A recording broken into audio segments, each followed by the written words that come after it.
September 1st, 1939, Germany launched its devastating invasion of Poland, a move that shattered the fragile peace of Europe. This act of aggression, a direct violation of international agreements and a clear threat to European stability, left Great Britain with a profound choice. Having pledged to defend Poland's sovereignty, Britain, alongside France, issued an ultimatum to Germany: withdraw or face war. When that ultimatum expired without a German withdrawal, at 11:15 a.m. on September 3, 1939, Prime Minister Neville Chamberlain formally announced to the British people that the nation was at war. This marked Britain's reluctant but necessary entry into what would become the deadliest conflict in human history. At the outset of the war, Britain's military posture was complex. While the Royal Navy remained the world's largest and most powerful, the British Army was small, a professional force designed more for imperial policing than large-scale continental warfare. Unlike Germany's Blitzkrieg doctrine, which emphasized speed and maneuver with combined arms, British military thinking, still influenced by the attrition of World War I, leaned towards a more deliberate infantry-centric approach. This meant a strong emphasis on heavily armored infantry tanks designed to support ground troops rather than fast-moving cruiser tanks focused on exploitation. The nation had to rapidly pivot from a peacetime economy to full wartime production, mobilizing its industrial might and its populace for a struggle of unprecedented scale. It was into this world, one of grim determination and evolving military doctrine, that designs like the A-43 Black Prince would eventually emerge. When we think of World War II tanks, images of agile Panthers, formidable Tigers, or versatile Shermans often come to mind. But Britain, in its quest for battlefield dominance, pursued a unique philosophy for a significant portion of the war: the infantry tank. These were heavily armored, slow-moving behemoths designed to punch through enemy lines in direct support of foot soldiers.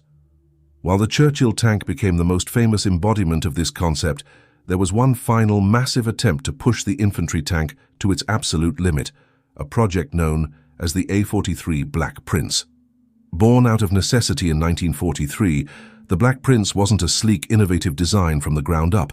Instead, it was an ambitious, almost Frankensteinian evolution of the battle-proven Churchill Mark VII. The problem Britain faced was clear.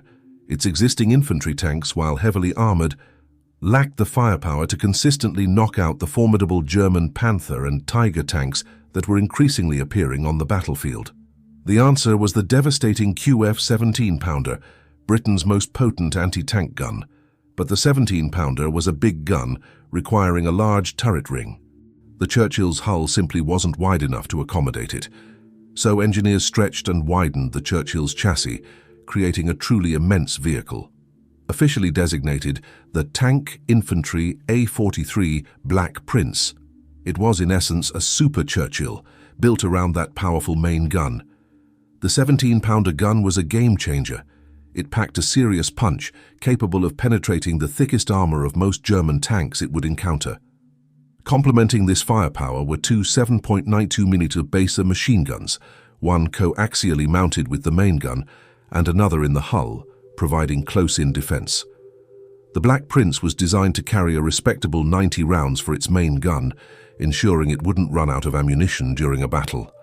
The Black Prince was literally built to be a fortress on tracks. Its frontal armor was a staggering 152mm or 6 inches thick. This level of protection was designed to make it virtually immune to the vast majority of German anti-tank weapons of the time, fulfilling the core infantry tank doctrine of overwhelming protection. It was meant to absorb hits and keep going, pushing forward relentlessly. However, this is where the Black Prince's story takes a tragic turn. While it gained a massive gun and incredible armor, it retained the same engine as its predecessor, the 350 horsepower Bedford HL-12T.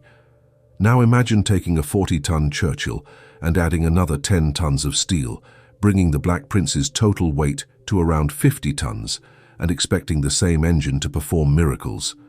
It simply couldn't. The result was truly abysmal mobility. On a road, the Black Prince could crawl along at a top speed of just 10.5 miles per hour, or about 17 kilometers per hour. Off-road, its speed plummeted to a mere 7.5 miles per hour.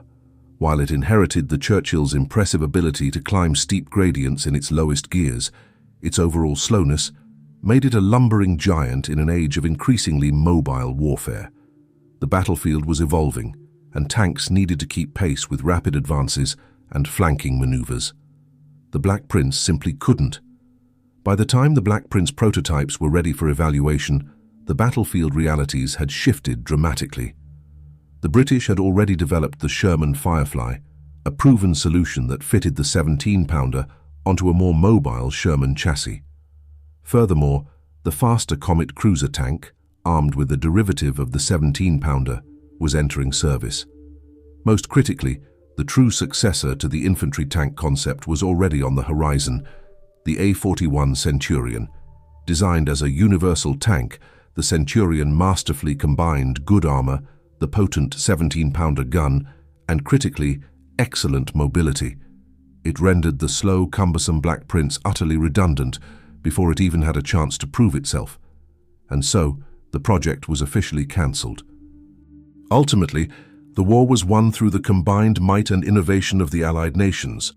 Great Britain, alongside the immense industrial power and manpower of the United States, the tenacity of the Soviet Union, and countless other nations of the Commonwealth and Free Forces, persevered through years of brutal conflict. Their collective efforts, ingenuity, and sacrifice finally brought about the defeat of Nazi Germany. While the 17-pounder gun did not see much success on the slow, ill-fated Black Prince, its brilliance was not lost. It achieved legendary status as the main armament of the Sherman Firefly. By mounting this powerful British gun onto the widely available American M4 Sherman chassis, British engineers created a tank that could effectively challenge the formidable German Panthers and Tigers on the Western Front. The Firefly became an absolutely vital component of Allied armored divisions, renowned for its punch and earning its place as one of the most effective tank destroyers of the war. Its success underscored that effective firepower combined with sufficient mobility was the true path to victory. The A-43 Black Prince therefore never saw combat, marking the effective end of the distinct British infantry tank doctrine. Its story is a fascinating glimpse into the challenges of tank design during wartime, an example of how rapidly evolving battlefield needs and technological advancements can quickly render even well-intentioned designs obsolete.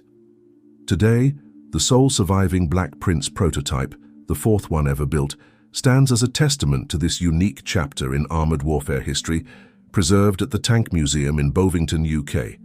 It's a silent, massive reminder of a tank concept that was powerful, heavily armored, but ultimately too slow for the demands of modern war.